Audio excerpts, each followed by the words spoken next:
For artists at the dawn of the 20th century, the modern world must have seemed like a bright, shiny and inspiring place. Think of F.T. Marinetti, whose rhapsodic futurist manifesto, published in 1909, extolled factories and shipyards, bridges and railway stations, locomotives and racing cars. A roaring car that seems to ride on grapeshot is more beautiful than the victory of Samothrace, he wrote. Car photos that capture a century, heart-stopping photos of beauty, joy and loss celebrating Walker Evans' groundbreaking work. The time of the artistic maturity of the U.S. photographer Walker Evans, 190,375, though much of that seductive appeal had worn off. As an important retrospective of more than 400 artworks at the Pompidou Center in Paris reveals, Evans, unlike Marinetti, was no cheerleader for modernity. In a way, this is surprising, since the show suggests that Evans' photographic career began conventionally enough, as a budding modernist. Indebted to formal innovations by avant-garde photographers such as the Russian Alexander Rodchenko, Evans boldly framed early pictures, from the late 1920s, eulogized New York's awe-inspiring architecture. Like many others, he felt compelled to photograph Brooklyn Bridge and Broadway. The photographs Evans took of impoverished cotton sharecroppers are synonymous with the Great Depression in the 30s, though Evans found his distinctive artistic voice, and began creating the black and white pictures for which he will always be remembered. In particular, the photographs he took in 1936, of impoverished cotton sharecroppers in Hale County, Alabama, have become synonymous with the Great Depression. Because of these pictures, Evans is often described as a documentary photographer who captured the tough realities of life for U.S. citizens in the years following the terrible stock market crash of 1929. Evans, himself, though, took issue with this description. Documentary, that's a very sophisticated and misleading word, he said in an interview in 1971. American Vernacular. The curators of the Pompidou exhibition, which, later this year, will travel to the San Francisco Museum of Modern Art, its only destination in the U.S. to contextualize his photographs of southern tenant farmers by seeing them as part of Evans' lifelong obsession with what they call the American vernacular. The origin of the word vernacular is the Latin verna, which means a slave born in his or her master's house, explains Julie Jones, assistant curator of the Evans exhibition. So, vernacular describes things that are useful and domestic, popular and low. The term is often used by linguists to refer to native dialects.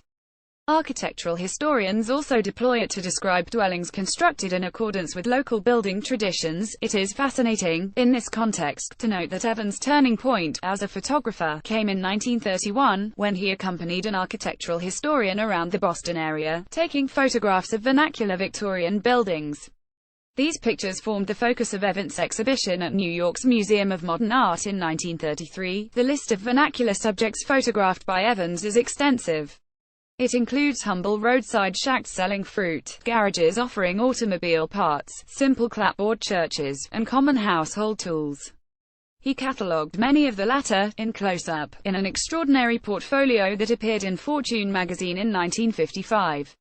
Evans was not interested in politicians or movie stars, but in the simple people who made America. Julie Jones, like a sort of protopop artist, Evans, whose father worked in advertising, was fascinated by popular culture. He often photographed billboards, hand-painted signs, and movie posters. He also collected ephemera, including postcards, bus tickets, and roadside enamel signs. He was trying to show what Americans were seeing, their everyday environments, Jones explains.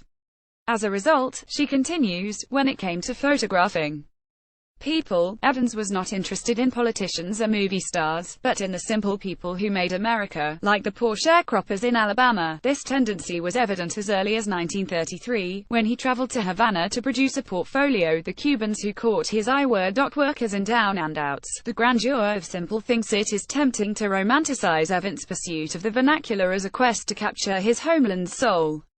Certainly, there is an elegant but robust nobility to many of his photographs, a quality that has been described as the grandeur of simple things, and this may be tinged with patriotic celebration. Despite the hardscrabble circumstances in which they find themselves, Evans' good-looking sharecroppers are imbued with dignity. At the same time, though, tensions in U.S. society, especially during the 30s, ensured that Evans' photographs often contained critical, as well as celebratory, notes. Evans wasn't showing the brilliant side of modernity at all, argues Jones. In fact, as well as poor people, he was obsessed with obsolescence and decay. His image of America during the 30s was really dark. Like other photographers at that time, such as Dorothea Lange, he was insisting on the poverty of people, as Evans, himself, put it in 1971, referring to his rebellious outlook during the 30s. I was really anti-American at the time. His instinct to chronicle modernity's dark side is apparent throughout the show at the Pompidou. For instance, around 1930, he photographed workers loading onto the back of a truck an enormous illuminated sign spelling out the word damaged. Surely, it must be understood as a metaphor for U.S. society in general.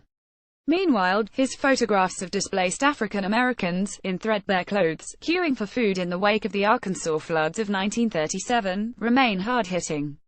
In 1936, Evans photographed a crumbling plantation mansion in Louisiana, while, a year later, he recorded Joe's Auto Graveyard, a melancholic landscape of good-for-nothing car chassis, discarded in an otherwise empty field.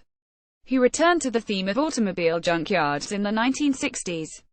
Ramshackle wooden houses were another favorite subject. Evans hated these beautiful photographs that were exhibited in museums. Julie Jones. Moreover, throughout his career, Evans repeatedly photographed rubbish, as in Street Litter, Chicago, Illinois 1946 and Trash Can, New York 1968.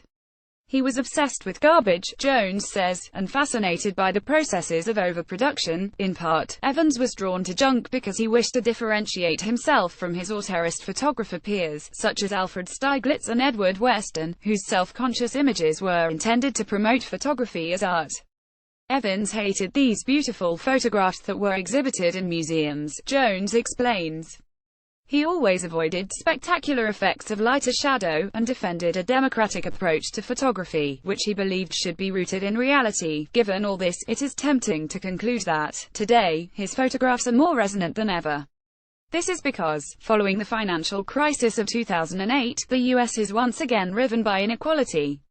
Certainly, this context contributed to the success of another exhibition, America After the Fall, painting in the 1930s, featuring work by Evans' contemporaries, including Grant Wood's American Gothic 1930, which closed recently at the Royal Academy of Arts in London for many visitors. Drawing parallels between America back then, and America now, was irresistible. Yes, I think everybody will see this connection, says Jones, referring to the Evans retrospective.